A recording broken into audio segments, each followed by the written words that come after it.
Welcome all. इस video में Nifty और बैंक निफ्टी दोनों का एनालिसिस देख लेते हैं और खास करके बैंक निफ्टी की कल मंथली एक्सपायरी है तो चीज़ों को डिटेल में समझने की कोशिश करेंगे हम।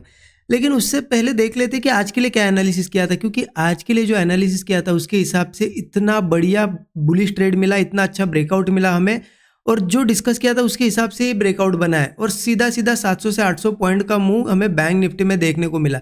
हमने क्लियर रखा था यहाँ पे कल के दिन की बैंक निफ्टी में हम बाइंग करेंगे अगर सपोर्ट के ऊपर ओपनिंग होती है तो, और निफ्टी में यहाँ पे बाइंग का व्यू नहीं रहेगा। निफ्टी में यहाँ पे सेलिंग कर सकते हैं हम यहाँ पे अगर सपोर्ट ब्रेक होता है तो मार्केट ने किया कैसे देखिए।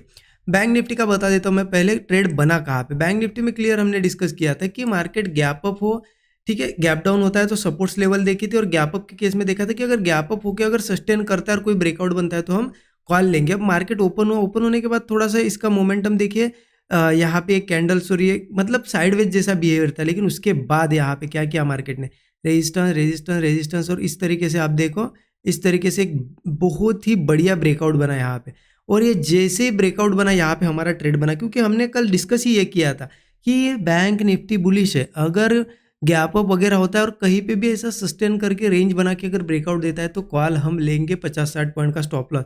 तो आपने यहाँ कहीं भी स्टॉप लॉस रखा या यहाँ कहीं भी रखा तो रिस्क रिवार्ड के हिसाब से बहुत बड़ा मूव आया है। आप अगर देखोगे ना लगभग ये मूव है 700 से 800 पॉइंट का, 800 पॉइंट से भी ज़्यादा का मूव है। तो आपने इतना कैच किया नहीं किया वो इंपॉर्टेंट नहीं है, आपके स्टॉप लॉस के हिसाब से आपने अगर 1:3 के ऊपर भी टारगेट लिया, मतलब आपका स्टॉप लॉस अगर 50 पॉइंट का था, आपने 150 पॉइंट भी बुक किया तो वो भी बहुत है। बट मुझे लगता है ये मूव जिस तरीके से धीरे धीरे, और यहाँ पे जैसे यहाँ पे प्रीमियम्स बढ़े हैं तो बड़े टारगेट्स आप लोगों ने प्लान किए होंगे आज के दिन, ठीक है। और निफ्टी में हमने क्या एनालिसिस किया था, निफ्टी में वो ट्रेड बना ही नहीं। निफ्टी में हमने क्या देखा था कि ओपन होगा और 24,270 वगैरह अगर ब्रेक करता है और उसके बाद सस्टेन करता है तो हम ट्रेड लेंगे। तो हम दो कंडीशंस में ट्रेड लेते, अगर यहाँ पे इस लेवल के आसपास, मतलब ये मान लेते 24,270 का हमने लेवल डिस्कस किया था, इसके ऊपर अगर कोई कंसोलिडेशन अच्छा खासा होता और ब्रेक करता तो हम डायरेक्टली पुट में एंट्री ले सकते थे। या फिर हमारे लिए दूसरा रूल कौन सा है हमारा, कि अगर मार्केट डायरेक्ट ब्रेक कर रहा है तो इसके नीचे वो सस्टेन करे और ब्रेक डाउन दे तब हम ट्रेड लेते हैं। मार्केट ने क्या किया, वो यहाँ से सीधा धीरे धीरे धीरे धीरे ब्रेक किया और बस इस लेवल के आसपास थोड़ा होल्ड करके ऊपर ब्रेकआउट दिया। बट हमें यहाँ पे बाइंग निफ्टी में नहीं करनी थी, बैंक निफ्टी में करनी थी। देखिए प्रॉफिट बनाने से मतलब है, आपको बाइंग करनी थी तो उसके लिए हमने बैंक निफ्टी रखा था, बैंक निफ्टी में ट्रेड बना, अच्छा खासा प्रॉफिट भी बना। निफ्टी में क्योंकि हमें सपोर्ट कुछ दिखाई नहीं दे रहा है बड़े टाइम फ्रेम पे, इसलिए हमने निफ्टी को बाइंग के लिए नहीं रखा था, बैंक निफ्टी को रखा था, राइट। तो इस तरीके से आज का ट्रेड था। मुझे कमेंट में ज़रूर बताइए आपने ट्रेड वो लिया या नहीं लिया, क्योंकि इतना ईजी और प्री डिस्कस्ड, ऑलरेडी ये डिस्कस किया था कल ही, तो ये सबने लेना चाहिए ट्रेड आज के दिन, ठीक है। ज़रूर कमेंट में बताइए, अपडेट मुझे करिए, ठीक है। और यहाँ पे लाइक नहीं किया होगा वीडियो तो लाइक ज़रूर कर दीजिए। चलिए देखते हैं अब कि कल कैसे ट्रेड प्लान करना है। उसके लिए निफ्टी का हम यहाँ पे 15 मिनट चार्ट देख लेते हैं। देखिए कहीं ना कहीं यहाँ पे देखिए निफ्टी में अभी भी मुझे कोई खास इतना सपोर्ट दिख नहीं रहा है, फिर भी स्ट्रक्चर के हिसाब से देखा जाए ना तो स्ट्रक्चर थोड़ा चेंज होते हुए हमें दिखाई दे रहा है, क्योंकि गिरते हुए मार्केट में यहाँ पे ये सपोर्ट बना था और आज मार्केट ने क्या किया, उस सपोर्ट को रिस्पेक्ट किया, उसके ऊपर से टर्न हुआ है। इसका मतलब क्या, इस तरीके से स्ट्रक्चर बन रहा है। कल पता चलेगा, अगर कल मार्केट इस हाई के ऊपर निकलता है फिर उसके बाद सस्टेन करता है तो ठीक है, क्योंकि हो सकता है इस हाई के ऊपर जाके गिरे भी। तो हम डिस्कस करते कि हमें कैसे ट्रेड प्लान करना है। देखिए कहीं ना कहीं अब एक चीज़ समझे, मार्केट इतने ऊपर आया है यहाँ से, क्योंकि यहाँ पे सेलिंग की होगी लोगों ने, मार्केट ये सपोर्ट पे ना जाके सीधा रिटर्न आया है। इसका मतलब यहाँ पे जो स्टॉप लॉसेस लगे हुए हैं, ये लेवल भी हम यहाँ पे मार्क कर लेते हैं। ये लेवल आ जाएगी 24,490 की, ठीक है। 24,490 लेवल आप कंसिडर कर सकते हो। तो 24,490 के पास जो लोगों के एसएल है उनके एसएल खाने एक बार मार्केट ऊपर जरूर आ सकता है, तो हमारे लिए अपॉर्चुनिटी होगी। लेकिन कब मार्केट गैप अप ओपन होता है तो अपॉर्चुनिटी नहीं रहेगी ना उतनी बाइंग की। अगर निफ्टी गैप डाउन या फिर फ्लैट ओपन होकर नीचे आता है या फिर गैप डाउन ओपन होता है तो अच्छी बात है, क्योंकि देखिए ऑलरेडी कंटिन्यू मूव आया है, थोड़ा ओपन यहाँ होगा, थोड़ा सा नीचे जाएगा या गैप डाउन होगा तो वो अपॉर्चुनिटी होगी हमारे लिए, क्योंकि अब मार्केट एक बार इसको टेस्ट करेगा, मतलब एक बार इस हाई को टेस्ट करेगा फिर ही गिरेगा, तब तक गिरने की पॉसिबिलिटी मुझे अब नहीं लग रही है। तो अपॉर्चुनिटी होगी अगर नीचे थोड़ा मिलता है हमें यहाँ पे, तो जैसे ही ब्रेकआउट वगैरह बनता है हम कॉल प्लान कर सकते हैं। स्टॉप लॉस वही 25-30 पॉइंट लगा के 1:3, या फिर ये हाई लगा सकते हो टारगेट, क्योंकि अगर 300, 350, 400 के आसपास से भी ब्रेकआउट मिलेगा तो एक 100 से देके 150 पॉइंट का हमें मूव मिल जाएगा, ठीक है। उसके बाद हो सकता है इस एक बार इनके स्टॉप लॉसेस खा ले और फिर गिर जाए, ये पॉसिबिलिटी बन सकती है, ठीक है। अब चलो नहीं हुआ गैप डाउन या नहीं आया नीचे तो क्या करना है, तो मार्केट हो सकता है गैप अप ओपन हो। तो गैप अप के बाद मुझे लगता है ऑलरेडी मूव अच्छा आ चुका है, गैप अप के बाद ऐसा ऊपर जाना पॉसिबल नहीं। गैप अप के बाद वो एक बार नीचे आएगा, ठीक है, एक बार नीचे आएगा, हो सकता है फिर वो रिट्रेसमेंट हो, होल्ड करके ऊपर जाए, या फिर वो सेलिंग हो सकती है, फिर कंटिन्यू करे, मतलब नीचे आके वो फिर डिसीजन लेगा क्या करना है, ऊपर जाना है नीचे जाना है।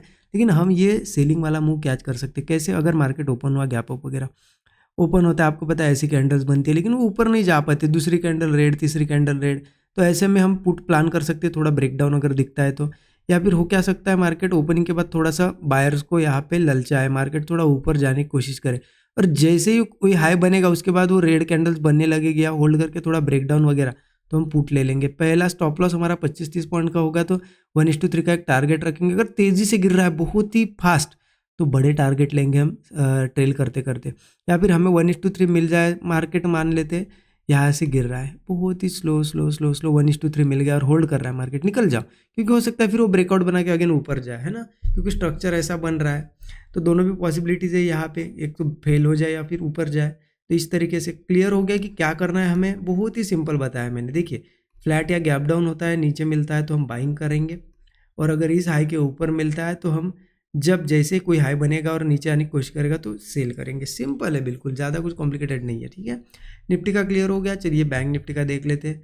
अब बैंक निफ्टी की मंथली एक्सपायरी भी है, लेकिन ऑलरेडी क्या है ना, आज एक अच्छा मूव आ चुका है। तो कभी भी एक्सपायरी के पहले अच्छा मूव आ जाए ना, तो पॉसिबिलिटीज़ बढ़ जाती है कि दूसरे दिन थोड़ा साइडवेज वगैरह हो। लेकिन यहाँ पे एक पॉसिबिलिटी है, गैप अप वगैरह होता है ना, सेलिंग भी आ सकती है, क्योंकि देखिए क्या है ना, हमने यहाँ पे सपोर्ट देखा था, ये बड़ा टाइम फ्रेम है, डेली टाइम फ्रेम।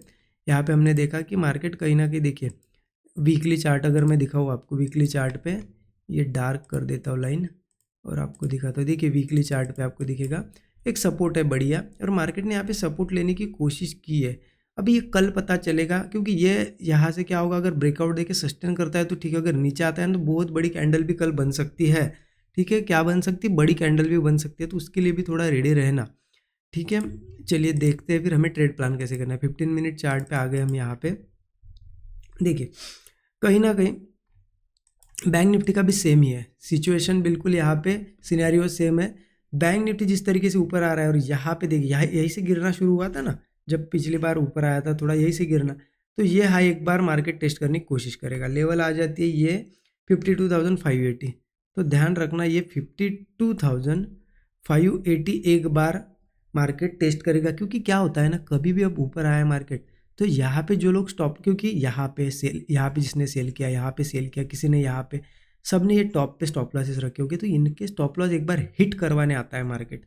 तो हम क्या करेंगे, अपॉर्चुनिटी हमारे लिए बाइंग अच्छी तभी होगी, मार्केट नीचे ओपन हो या फ्लैट ओपन हो के थोड़ा नीचे आए, क्योंकि कंटिन्यू ऊपर आया वैसे भी, थोड़ा अगर नीचे मिलता है ना, अच्छी अपॉर्चुनिटी होगी। नीचे मिलता है तो हम क्या करेंगे, यहाँ पे कहीं पे भी जैसे वो नीचे आएगा होल्ड वगैरह करेगा और ब्रेकआउट देगा ना, तो कॉल प्लान करेंगे। वही 40-50, ज़्यादा से ज़्यादा 50 से 60 पॉइंट का स्टॉप लॉस रख सकते हो, और ये 52,580 के पास स्टॉप आप टारगेट रख सकते हो, क्योंकि एक बार इसे टेस्ट करने आएगा। अब नीचे हो सकता है सपोर्ट्स पे भी आए, सपोर्ट लेवल भी है 2-3 में, वो भी आपको एक्सप्लेन कर देता हूँ कौन सी सपोर्ट है। देखिए नीचे अगर आता ही है तो एक 51,900 के आसपास एक सपोर्ट है, ठीक है, 51,900 के आसपास। अगर थोड़ा और ज़्यादा नीचे आता है तो जहाँ से ब्रेकआउट मिला ना, ये भी एक सपोर्ट है 51,600। अगर थोड़ा और नीचे आता है तो यहाँ पे भी सपोर्ट है 51,380।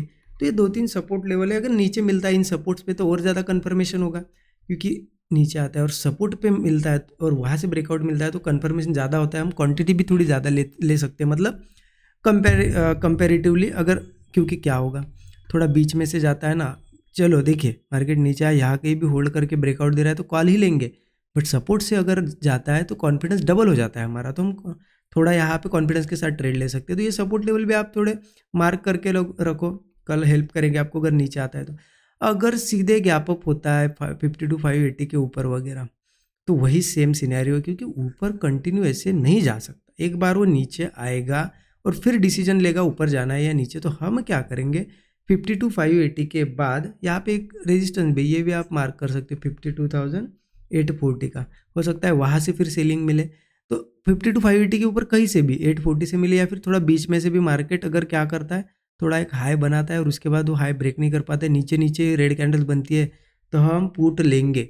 या फिर गैप अप के बाद से ही सीधे क्या हो सकता है, कभी कभी गैप अप होता है और उसके बाद से रेड कैंडल बनने लगती है, तो तभी भी हम थोड़ा पुट ट्राई कर सकते हैं हाई हाई पे एसएल रख के, क्योंकि एक बार वो नीचे आ सकता है। ठीक है, तब तक के हमारे 1:3 तो मिल जाएगा हमें 50-60 पॉइंट के स्टॉप लॉस के साथ। उसके बाद देखना क्या करता है, उसके बाद हो सकता है होल्ड करके ब्रेकआउट दे या फिर कंटिन्यू करे ये, या फिर बहुत ही शार्प सेलिंग भी मिले। मुझे ऐसा थोड़ा सा लग रहा है कि मार्केट एक बार इनके स्टॉप लॉसेस खा के अगर यहाँ से गिरने लगता है और बड़ी बड़ी कैंडल्स ऐसी बनती है ना, तो वो हो सकता है लो तक भी आ जाए। क्या हो सकता है, लो तक भी आ जाए, तो ये पॉसिबिलिटी में।